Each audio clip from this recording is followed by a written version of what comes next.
Poppy Playtime Chapter 4 came out and it was amazing. The darkest tone of the series so far, and frankly one of the most intense mascot horror games I think I've ever played. Like, we're talking gore, bodies all over the place, incredibly tragic backstories, and even some on-screen deaths that made me tear up a bit, although I wasn't always as attached to characters that ended on screen. So it's not him, it's saying if I want to continue I gotta kill this random person. Bet I'm not above killing a toy. So, you do understand.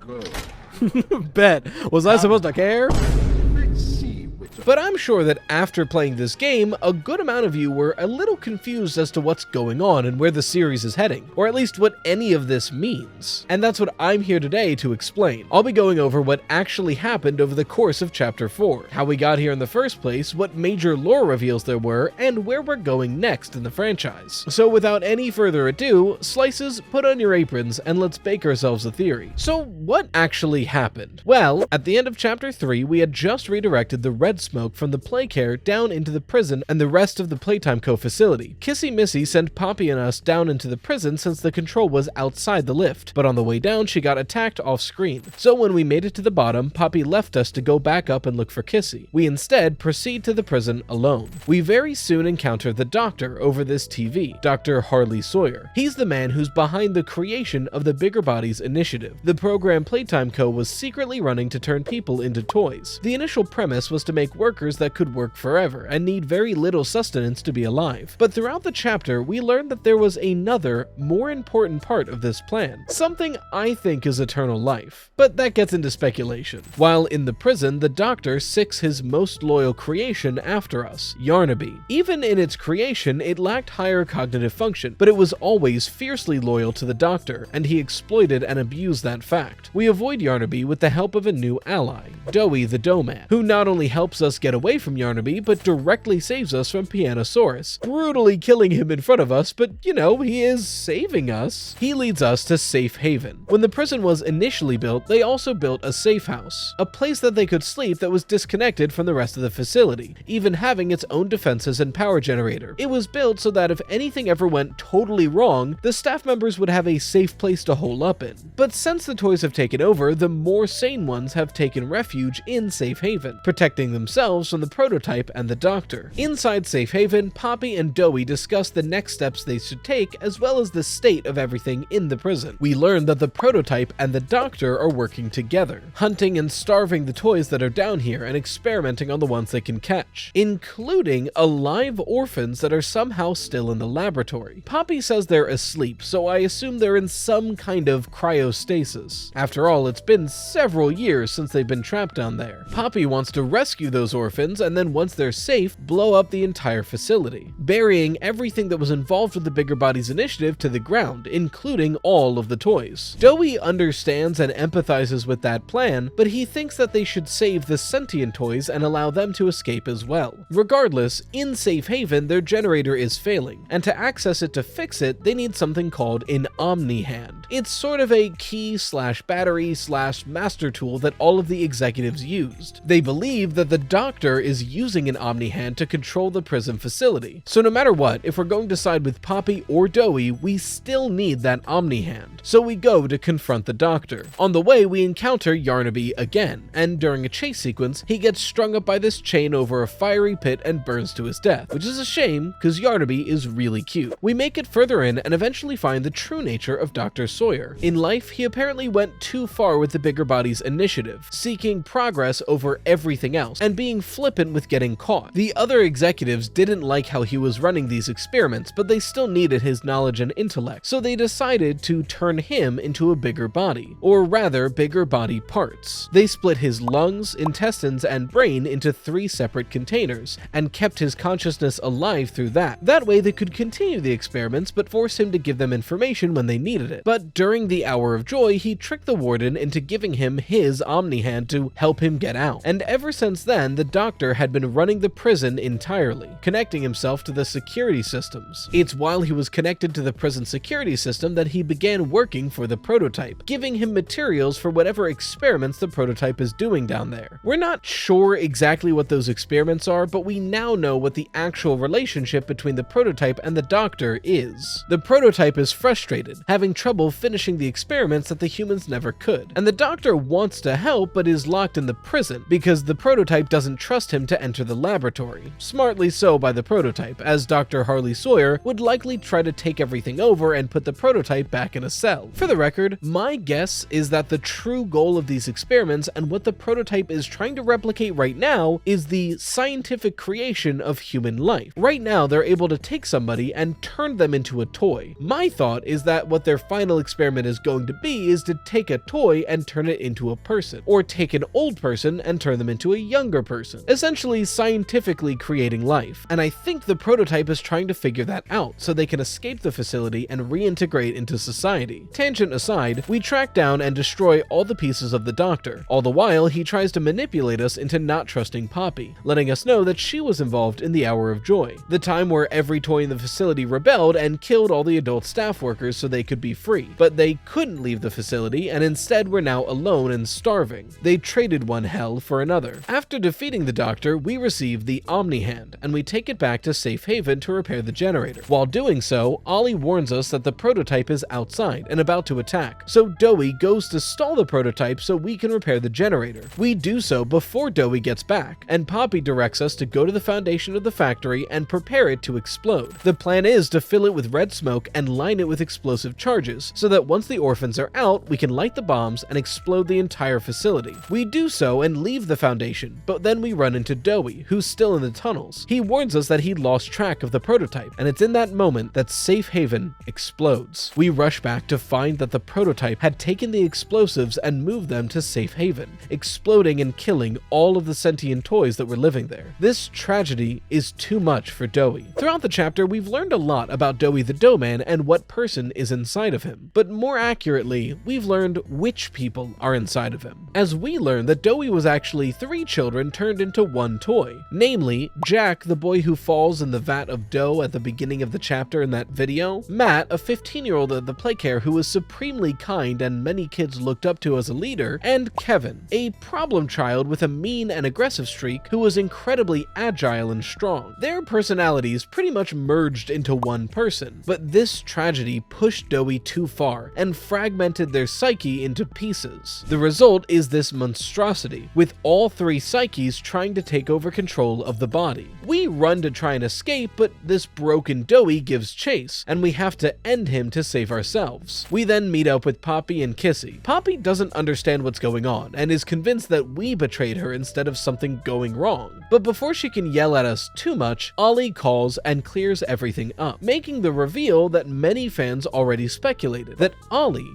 is the prototype, and has been pretending to be Ollie to lead us and Poppy along, getting us to do exactly what he wants us to. He tells Poppy that it's time to come home, but she instead runs away, abandoning the player and Kissy to die in this trap. Kissy tries to save us, but her arm rips, and we fall down an incredible height, like we should have died from this fall, but instead we wind up at the laboratory. Yes, it's still going, this chapter's long as hell. We find this green room filled with poppy flowers, the basis for all of these experiments. We then enter through a security checkpoint, where we trigger an alarm and a recording of Leith Pierre teases that we're doomed, to which we meet the security system, a still alive Huggy Wuggy. The chapter then ends. What a chapter, huh? I actually played it live on stream yesterday at twitch.tv/RyToastYT and on the main channel, but I do stream on my second channel RyToost and Twitch Monday, Wednesday, and Friday at 9:30 p.m. EST every week. Speaking of that second channel, it's more gameplay focused, and it not only holds the streams, but I'm doing little video essay type videos on Nintendo and Pokemon. Right now I'm actually doing a mini series where I make my own Pokemon region. Episode 1 was last week and episode 2 is in a couple days. Alright, sorry, I don't usually self-promote this hard, but I'm hoping this video does well since it's a release of a new game, and I figured this is the best time to push my passion project onto you guys. Anyway, that was the basic premise and explanation of what happened and some minor lore explanations. But we had a lot of massive lore reveals that weren't necessarily connected to the major plot of Chapter 4. So let's take time to go over those lore reveals and some other key things that some players may have missed. I'm not going to fully go into every single tape and letter though. If you want that, just wait a week, I'm sure the wiki will be updated by then. One of the most commonly collected series of notes in the game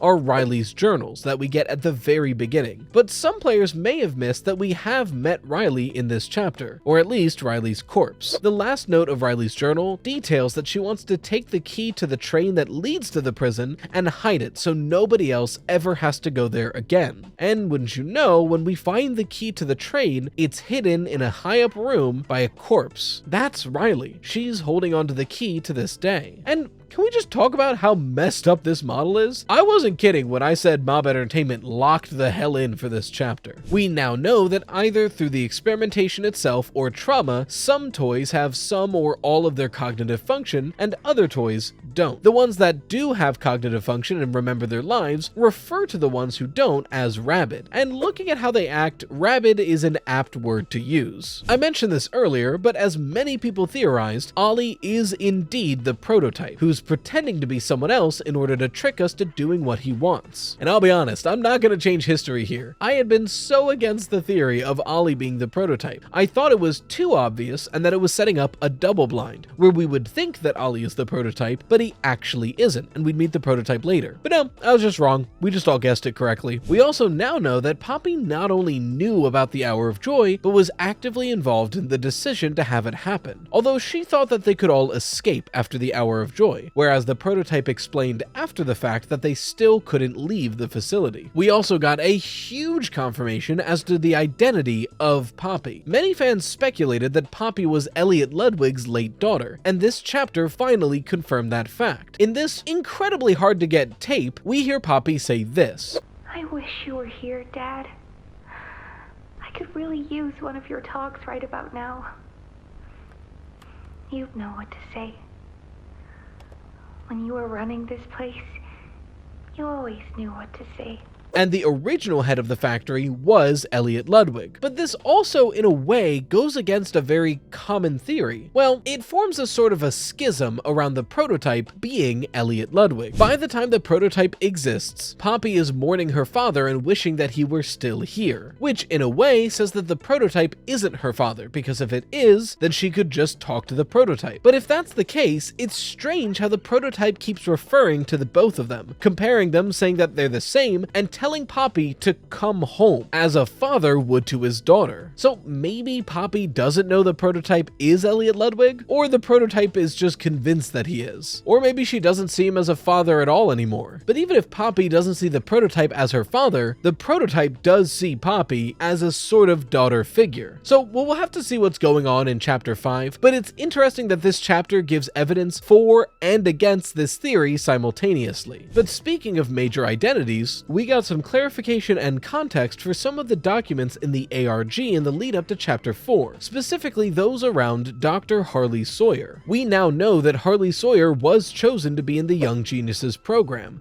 and Elliot Ludwig admitted he was one of the smartest people he had ever met, but Harley Sawyer was blinded by progress over everything else, letting his ego dictate his decisions. Elliot saw this lack of empathy and thought that kicking him out of the program would be best for Harley's mind, hopefully helping him to make the right decisions later on. But much later, when the facility began the Bigger Bodies initiative, they hired a private investigator to seek out Harley Sawyer and bring him back to the facility. After all, he's incredibly smart. But unfortunately, throughout all that time, the now Dr. Sawyer was just as empatheticless as ever. And a final identity to talk about is the player. I think it's safe to say that the common theory that I also believed, that the fourth destroyed name in Chapter 2 is the player, is disproven. After all, we learned that Omni hands are used by the executives, and the Warden, a character we don't get the name of, used an Omni hand, which implies that he was the fourth executive. Now, the Doctor asks for the Omni hand from the Warden during the Hour of Joy, and promises he'll let the Warden escape if he gives it. There is a possibility here that the Doctor held true to his word, and when receiving the Omni hand, helped the Warden to escape and the rest of the employees were killed, which is why years later the Warden, racked with guilt, goes back to the facility to end end everything. That is possible, but there's one issue with it. The doctor doesn't recognize us. He looks at us several times and just lists us as a human, that he's impressed that the Playtime facility had us as an employee, but let us slip under the radar. If we truly were the warden, wouldn't the doctor recognize us? The fact that the doctor doesn't recognize us at all gives credence to the idea that we're not the warden, or any executive for a matter of fact. But regardless of which one you believe, the doctor raises a very good point here. Why are we here? Yes, we received a letter, but we are risking our life time after time after time. We could have left at any time. We could have entered the facility and gone, nah, or we could have just not shown up at all. It's more than this letter. Either we are racked with guilt and trying to right the wrongs of our past, or maybe we're trying to save someone. We also got the first and only look at the body of the prototype in this shadow. Up until now, we've only seen this hand, but now we get a hint towards the rest of its body. And these legs and lower body seem to be a spider-like design. But if that is the body of the prototype, what the hell is this hand? My best guess right now is that the prototype has some sort of detachable, remotely controllable hands, much like a grab pack. After all, this entire facility seems obsessed with hand-based technology. So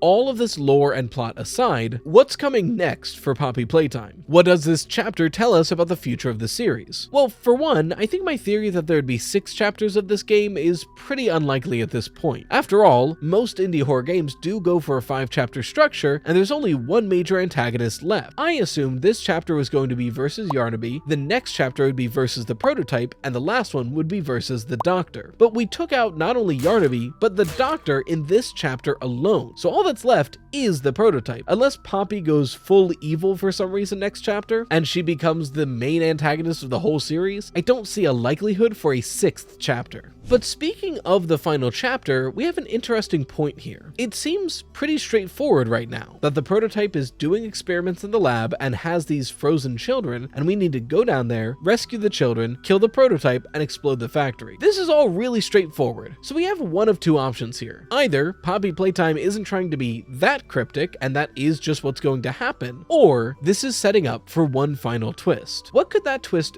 be, though? I think the most likely scenario is that there aren't orphans anymore. I think by the time we get to the laboratory in chapter 4, the prototype will have run out of his human experiments, which is why he's growing so impatient with the doctor, and why he's let us down here all along. He wants to use our body to leave, turning himself into our body using the experiments he's been working on. But I think the big twist of all of this is that none of us are going to make it out alive. Once Poppy realizes that there are no orphans anymore, the player, Poppy, and Kissy decide it best that we go down with the ship. There's no point in saving anyone anymore. All we can do is make sure this never happens again. So with us inside, we destroy the factory, burying everything and erasing this knowledge from the world. But that's just my speculation. What did you think of this chapter? Frankly, I think it's my favorite chapter of the series. Mob Entertainment just keeps getting better and better and better with these games. And I appreciate chapter 4 being so intense and dark throughout the whole game. Mascot horror fans have been craving this kind of stuff. There's this bad rep the genre gets that it's too kid-friendly and aimed for children. So Mob Entertainment saw that criticism and said bet, and locked in. I'll probably do a Poppy Playtime theory in a couple weeks when I have more time to percolate on everything that we just saw. But in the meantime, if you want a non-Poppy video to watch, a couple weeks ago I made a FNAF theory about how the book Return to the Pit might just explain Eleanor, the antagonist of the Fazbear Frights epilogues. It's a little up there, but it's a really interesting theory and I'm very proud of it. So go and make sure to check it out right here. If you want your fan art featured on the channel, make sure to share it with #ToastArt. A huge thank you to the best channel members, the Dough Risers. Until next time, as always, stay toasty, slices.